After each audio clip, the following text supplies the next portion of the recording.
বাংলাদেশে সবচেয়ে বেশি বিক্রি হচ্ছে গ্যাস্ট্রিক নিরাময়ের ওষুধ। দীর্ঘদিন গ্যাস্ট্রিকের ওষুধ সেবনে ক্যান্সারের ঝুঁকি তৈরি করে।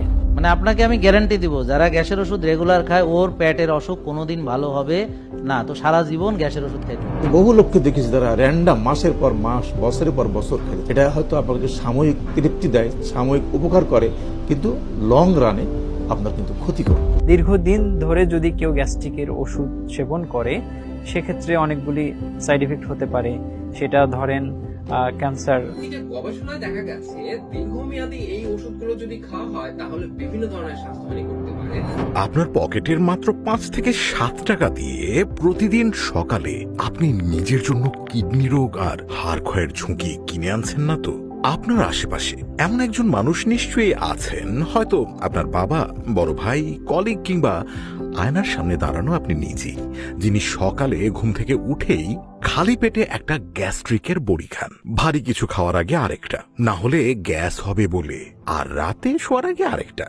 সেটা অশুদ্ধ অভ্যাস বশতই। আসলে গ্যাস্ট্রিক তো এখন বাঙালির এক প্রকার জাতীয় রোগ। মাথা ব্যথা, গ্যাস্ট্রিক। পায়ে ব্যথা, গ্যাস্ট্রিক। রাতে ঘুম হচ্ছে না, ওটাও গ্যাস্ট্রিক। আমাদের দেশে গ্যাস্ট্রিকের ওষুধের জন্য তো কোনো ডাক্তারেরও প্রয়োজন হয় না। পাড়ার ফার্মেসির ওই মামারাই আমাদের সবচেয়ে বড় বিশেষজ্ঞ। পকেটে 5 থেকে 7 টাকা থাকলে মুড়ির মতো এই ওষুধ কিনে ফেলা যায়। এই মানুষগুলো কিন্তু অসুস্থ নন, তাদের আলসারও নেই, কোনো রোগও ধরা পড়েনি, তবুও তারা দিনে 2 থেকে 3 বার ওষুধ গিলেই চলেছেন, অনেকটা পানি খাওয়ার মতোই স্বাভাবিকভাবে। আজকে দ্য সাইলেন্ট চ্যাপ্টারে আমরা খুলব দেশের সবচেয়ে বেশি বিক্রি হওয়া ওষুধের কালো অধ্যায়, গ্যাস্ট্রিকের ট্যাবলেট।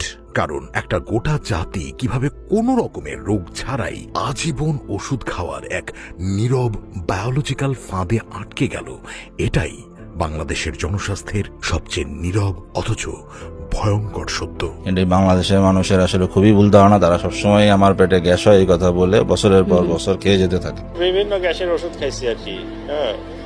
তারপরে খেতে খেতে একটা সময় গ্যাসের একটু বেশি প্রবলেম হয়।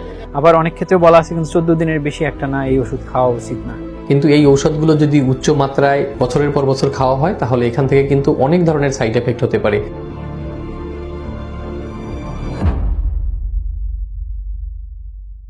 প্রথমে সংখ্যাটা শুনুন, তাহলে আমাদের এই মুড়ি খাওয়ার অভ্যাসটা কত বড় তা বুঝতে পারবেন।